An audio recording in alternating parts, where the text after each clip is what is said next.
Terry, he ordered. I want you to get up and come over here as soon as possible, baby. He remembered suddenly that he still had her car, but decided the hell with picking her up. It was warm outside, and she always kept a few dollars in her purse so she could catch a cab. What for? She asked, her voice no longer filled with sleep. What for? He cursed. I want you to bring me that package Porky gave you for me. He yelled more harshly than he had planned. Terry hesitated for just a second. Her eyes went to her purse and back. The shock of Minnie's self-abuse had worn off, and now the thought of parting with that small package was disagreeable.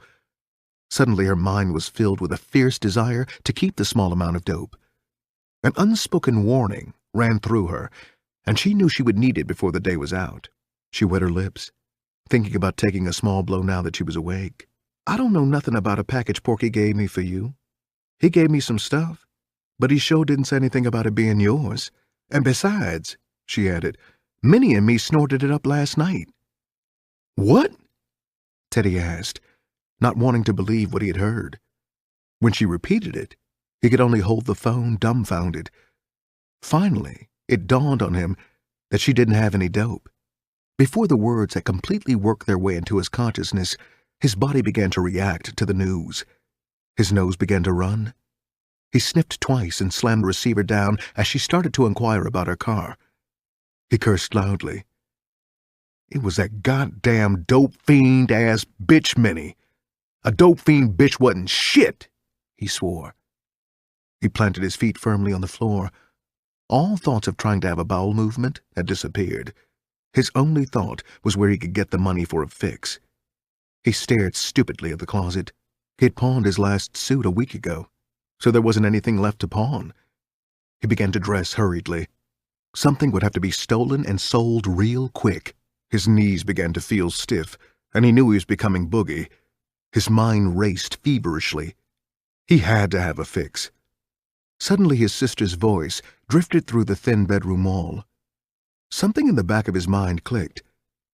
Bessie was inquiring about the mailman. Instantly it came to him. Today was the day for some of the ADC mothers to get their checks, and his sister was one of them. He thought about stealing the check, but just as quickly tossed the idea away. His sister was too sharp to let him beat her to the postman. Teddy stumbled out of the bedroom into the front room. They lived in a small 3-bedroom frame house. There were 6 of them, his mother, his sister, and her kids and him. He couldn't begin to remember what his father had looked like.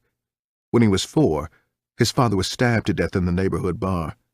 Since then, his mother and sister had worked, always making sure there was enough food in the house and that the place stayed clean. Sometimes he would steal enough stuff from various stores and bring some of the stolen meat home. Ham, lunch meat, steaks, it didn't matter. Whatever he stole, there was always some use for it at home. Though his mother would complain about his stealing, she always accepted the food. She knew if she didn't accept it, he would only take it out and sell it to one of the neighbors, who were always looking for some kid in the neighborhood to stop off with some hot meat. His sister Bessie stared at him. "Look what the cat drug in," she said coldly. "You better watch your purse, Mama. His nose is running, so he's looking for something to steal." "Why don't you shut your goddamn mouth?" Teddy yelled angrily, glaring at his sister. "You just shut your filthy mouth up, boy," his mother ordered from the clean little kitchen. "I done told you, Teddy, I ain't gonna have you swearing around these little kids like you ain't got no sense.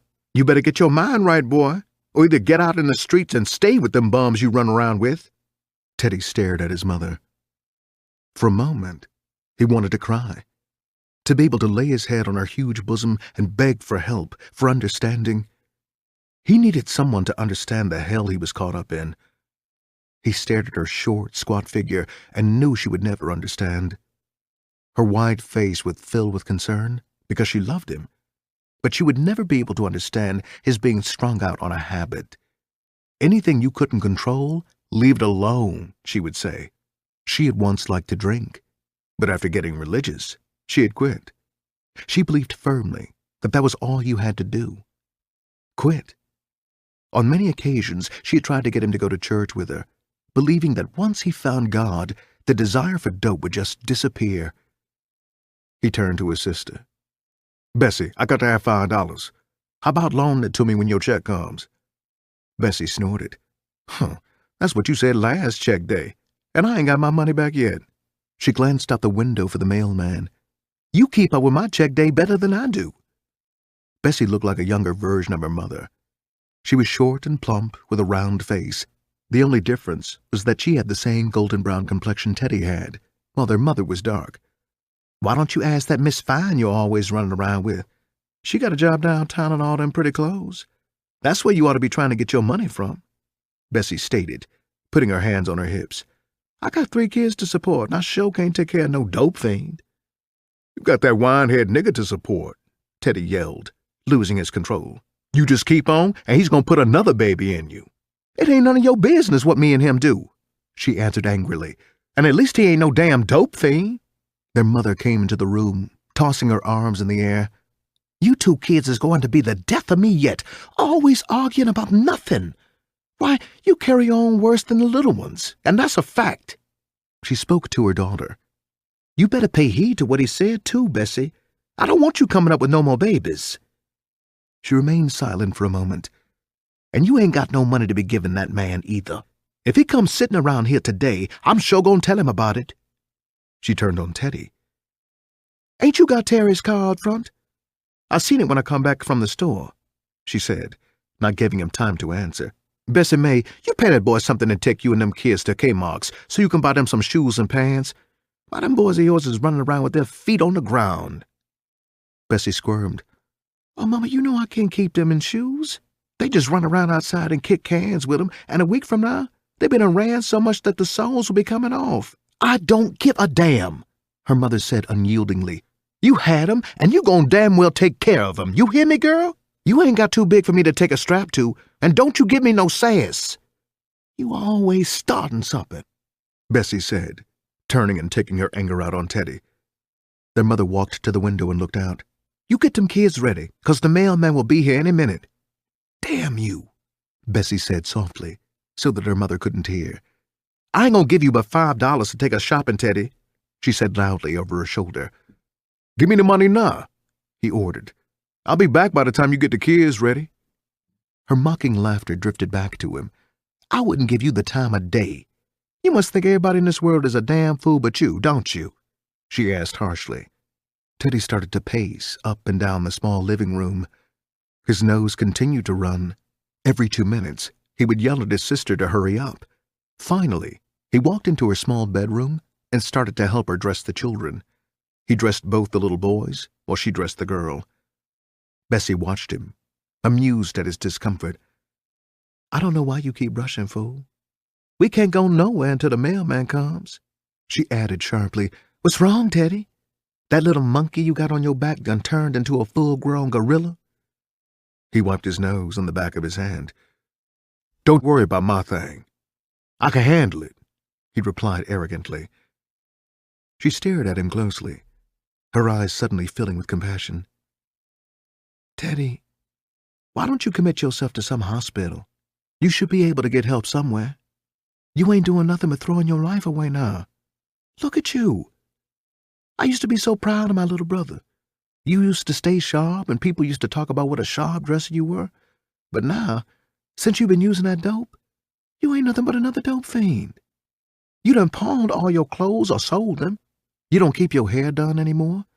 All you want to do is fill your arm up with some of that dope and sit around scratching and nodding. It ain't none of your business what I do, Teddy answered angrily. You ain't nobody's prize either. All you do is keep your goddamn legs cocked up in the air. Every time some man looks at you hard, you come up pregnant. She flinched, as though someone had struck her. For a moment, it seemed as though she would cry. Teddy swallowed and wished he hadn't said what he had. But it was too late. She was hurt and getting madder every moment. The children stared first at one grown-up, and then the other. They hadn't understood what had been said, but they knew something was wrong. The sound of their mother calling them interrupted what could have become a very touchy affair. Bessie, here come the mailman, girl. They both rushed out of the bedroom, with the children running behind. As young as the children were, they'd come to realize that, on a certain day, the mailman became very important. It was a day in their lives when they knew they wouldn't be denied when they asked for candy money. Maybe a pop later on when they had dinner. Because of this, they looked forward to the mailman too. After the mailman dropped the check off and left, Teddy went out to the car and waited.